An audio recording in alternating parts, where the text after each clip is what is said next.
தொடர்ந்து பல்வேறு கருத்துகளும் இதனை அடுத்து பகிரப்பட்டு வருகிறது. இந்த நிலையில் வரலாற்று ஆய்வாளர் திரு மன்னர் மன்னன் அவர்கள் நம்முடைய இணைந்திருக்கிறார். வணக்கம் திரு மன்னர் மன்னன். அதாவது திராவிட மொழிகளுக்கெல்லாம் தாய்மொழி தமிழ் மொழி அப்படின்னு பொருள்படக்கூடிய வகையில் தற்பொழுது பல்வேறு விவகாரங்கள் பேசப்பட்டு வருது. ஆக்சுவலா கமல் அவர்கள் பேசினது கன்னடமும் தமிழ்ல இருந்து பிறந்தது தான், இதுதான் தாய்மொழி, அந்த துணியில தான் பேசியிருந்தாரு. இதற்கு எல்லாமே பின்புலமா ஒரு மற்றொரு வாக்கியமும் சொல்லியிருந்தாரு. இது நம்ம ஆராய்ச்சி பண்ண தேவையில்லை, இதை வரலாற்று ஆய்வாளர்கள் மொழி ஆய்வாளர்கள் அவங்க பார்த்துப்பாங்க அப்படின்னு சொல்லியிருந்தாரு. இந்த வரலாற்று சான்றுகளின் அடிப்படையில் இப்போ வரைக்கும் நமக்கு கிடைக்கப்பட்டிருக்கும் இந்த தரவுகளின் அடிப்படையில் இந்த திராவிட மொழிகளுக்கான தாய், அதாவது தமிழிலிருந்து பிறந்தது கன்னடம் அப்படின்றதுக்கான ஆதாரம் நம்ம கிட்ட எங்கேயாவது இருக்கா? இல்லைங்க, முதல்ல அந்த திராவிட மொழி குடும்பம்னு சொல்றாங்க இல்லைங்களா, இந்த கருத்து கால்டுவெல் தான் முதல்ல முன்வைக்கிறார். கால்டுவெலுக்கு முன்பாக எல்லிஸ் இருந்தப்போ அதை தென்னிந்திய மொழி குடும்பம் அப்படின்னு அவர் அழைச்சார். எல்லிஸ்க்கு முன்பாக இருந்த ஐரோப்பிய அறிஞர்கள், தமிழக அறிஞர்களோ இந்திய அறிஞர்களோ கிடையாது, ஐரோப்பிய அறிஞர்களே இது தமிழிக் மொழி குடும்பம் அப்படின்னு அழைச்சாங்க. கால்டுவெல் அவருடைய நூல்ல திராவிட அல்லது தென்னிந்திய மொழிகளின் ஒப்பிலக்கணங்கிற நூல்ல குறிப்பிடுறார். இந்த மாதிரி முன்னாடி இருந்தவங்க தென்னிந்திய மொழி குடும்பம்னு தான் சொன்னாங்க.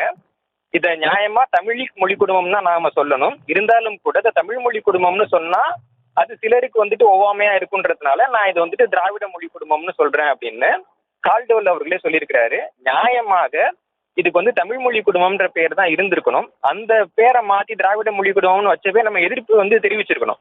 இருந்தாலும் பெருந்தன்மையோட அதை விட்டதோட விளைவு தான் இப்போ தமிழுக்கும் தெலுங்குக்கும் தொடர்பே இல்லைங்கிற மாதிரியான வாதங்கள்லாம் வரக்கூடிய நிலைமையா இருக்கு. இன்னொன்னு, இப்போ சில மாதங்களுக்கு முன்பாக அமித்ஷா அவர்கள் பேசுறப்போ சமஸ்கிருதம் தான் இந்திய மொழிகளின் தாய்மொழி அப்படின்னு சொன்னாரு. அப்ப கர்நாடகாவிலேயோ ஆந்திராவிலேயோ கேரளாவிலேயோ யாரும் அந்த எதிர்ப்பை தெரிவிக்கவே இல்லை. தமிழகத்திலேருந்து மட்டும்தான் எதிர்ப்பு தெரிவிச்சாங்க.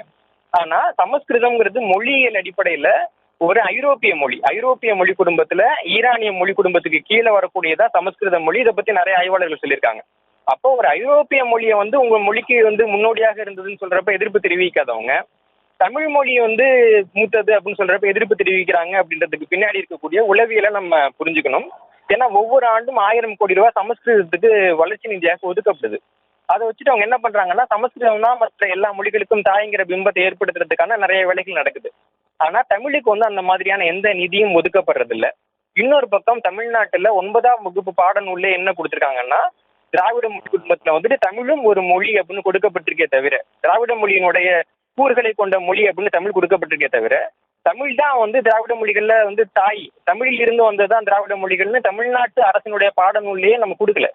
நியாயமா நம்ம தமிழ்நாட்டு அரசு முதல்ல பாடநூல்ல கொடுத்து அப்புறம் கர்நாடகாவில் இந்த தகவலை பரப்புரை செய்து கர்நாடகா அவங்களோட மொழியில தமிழ் தொடர்பான நூல்களை பதிப்பிச்சாதான் அவங்களுக்கு தொடர்பான ஒரு புரிந்துணர்வு அல்லது வரலாற்று அறிவு வரும். இதுக்கான எந்த முயற்சியும் செய்யாம இருக்கிறப்ப இந்த தகவல்களை அவங்களுக்கு போய் சேரல. அதனால ஒரு புரிதலற்ற நிலை அப்படின்னு இதை நம்ம பார்க்கலாம்.